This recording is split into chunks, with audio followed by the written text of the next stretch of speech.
नमस्कार, मी शिवानी पाटील आणि माझ्या SP3630 या यूट्यूब चॅनलमध्ये आपले स्वागत आहे।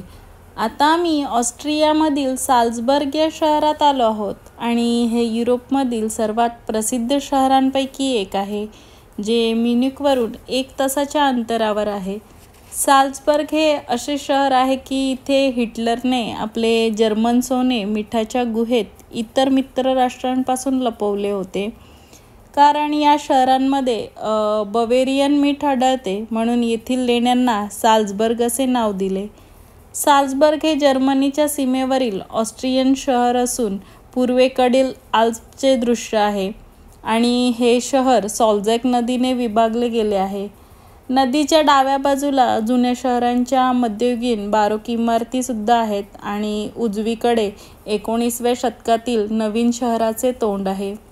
या शहरामध्ये अनेक चर्च, किल्ले आणि राजवाडेसुद्धा आहेत। जुने शहर हे युनेस्कोचा जागतिक वारसा स्थळ आहे आणि प्रसिद्ध संगीतकार मोझार्टचे जन्मस्थळ हे त्याच्या बालपणातील वाद्य प्रदर्शित करणारे संग्रहालयसुद्धा या ठिकाणीच आहे। साल्झबर्गमध्ये पिण्याचे पाणी हे अतिशय उत्तम दर्जाचे आहे आणि आपण पाणी बॉटल खरेदी न करता थेट कोणत्याही ठिकाणावरील नळाच्या किंवा कारंजाच्या पाण्याचा वापर करू शकतो। हे एक अतिशय मनोरंजक ठिकाण आहे, कारण येथील वास्तुसौंदर्य, त्याचा इतिहास आणि संगीत मास्टर मोझार्टच्या या कथांमुळे आपल्याला इथे येणं आश्चर्यचकित करेल।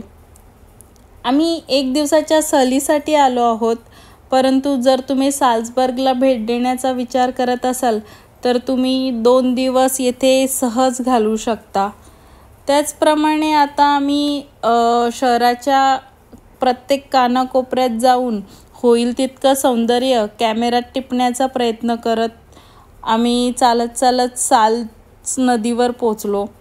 अगदी युरोपियन रंगरूप असलेली ही नदी पाण्याचीच आहे, परंतु यापूर्वी यावरून मिठाचं दळणवळण होत असे, म्हणून तिला खारी नदी नावसुद्धा पडलं आहे।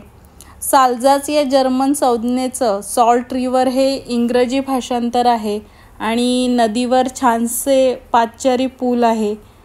त्यावरून आम्ही रमतगमत चालताना फोटो घेण्यासाठी थांबलो। तसेच येथे आपल्यासमोर हे जे लॉक दिसत आहेत ते ऑस्ट्रियामधील सर्वात फेमस ब्रिज आहे। साल्झबर्गमध्ये येणारा प्रत्येक पर्यटक या ब्रिजला भेट देत असतो आणि या ब्रिजला खूप सारे विविध प्रकारचे आकार आणि रंगाचे लॉक लावलेले दिसत आहेत, कारण येणारा प्रत्येक जोडपा आपल्या घरून येताना एक लॉकवर आपल्या जोडीदाराचे नाव आणि काही संदेश लिहून येथे येऊन या ब्रिजला लावतात। आपली काही विश येथे बोलून लॉकची चावी नदीमध्ये फेकतात आणि हा एक जस्ट ट्रेंड आहे। याच्या मागे कोणताही जबरदस्ती नाही, परंतु काही लोक एक अट्रॅक्शन तसेच आठवण म्हणून इथे लॉक लावतात। आता आपण थोडे फोटोशूट करून एक 400 वर्ष जुने असलेल्या बागेला भेट देण्यास जात आहोत। या बागेत प्रवेश केल्यावर कलात्मक बागेतील ताजी आणि टवटवीत चमकदार रंगाची फुलं छान अशी रंगसंगती साधून एका विशिष्ट आकारात रुजवलेली आहेत। इथे आल्यानंतर असं वाटत होतं की संपूर्ण हिरवा गालिचा आहे आणि वेगवेगळ्या रंगाची फुलेसुद्धा इथे रेखाटलेली आपल्याला पुढे पाहायला मिळणार आहेत। आम्ही मे महिन्यामध्ये आलो आहोत, त्याच्यामुळे इथे कमी प्रमाणात फुलं होती। फेब्रुवारी ते एप्रिलमध्ये जर आपण येथे भेट दिली तर आपल्या डोळ्यांचं अगदी पारणं फिटेल असं चित्र आपल्याला येथे पाहायला मिळतं। या बागेच्या मध्यभागी एक कारंजे आहे। तसेच साऊंड ऑफ म्युझिक या चित्रपटाची डो डियर या प्रसिद्ध गाण्यातील चित्रण याच बागेतील आहे आणि आपल्याला ही थोडीफार फुलेसुद्धा पाहायला मिळाली आहेत।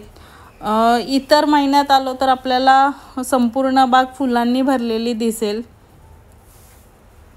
साल्झबर्गचे रत्न म्हणूनही ओळखले जाणारे हे आश्चर्यकारक उद्यान द साऊंड ऑफ म्युझिक चित्रपटात चित्रित केले गेले आहे। बरोक लँडस्केप डिझाईनच्या सर्वोत्तम उदाहरणांपैकी 1721 आणि 1727च्या दरम्यान पॅलेसची रचना केली गेली होती. बागांमध्ये संगमरवरी पुतळे, कारंजे आणि टेरेससुद्धा आहे. 1818मध्ये आग लागल्यावर राजवाडा सोप्या निओक्लासिकल शैलीमध्ये पुनर्संचयित करण्यात आला होता. त्याचप्रमाणे आता मी साल्झबर्गमधील सर्वोत्तम गोष्टींचा मिराबेल पॅलेस आणि गार्डनच्या आरामदायी वातावरणाचा आनंद घेऊन, पावसाळ्याचं वातावरण असल्यामुळे आम्हाला भूकसुद्धा लागली होती. त्यामुळे आता मी इंडियन रेस्टॉरंट शोधत चाललो आहोत. आणि मित्रांनो, तुम्हाला माझा हा व्लॉग कसा वाटला ते नक्की सांगा आणि मी दिलेली माहिती तुम्हाला कशी वाटली ते कमेंटमध्ये सांगा. आता मी इंडियन रेस्टॉरंटमध्ये आलो आहोत आणि तुम्हाला माझा हा व्लॉग कसा वाटला ते नक्की सांगा. आवडल्यास लाईक, शेअर अँड सबस्क्राईब करा. थँक्यू. Bye bye.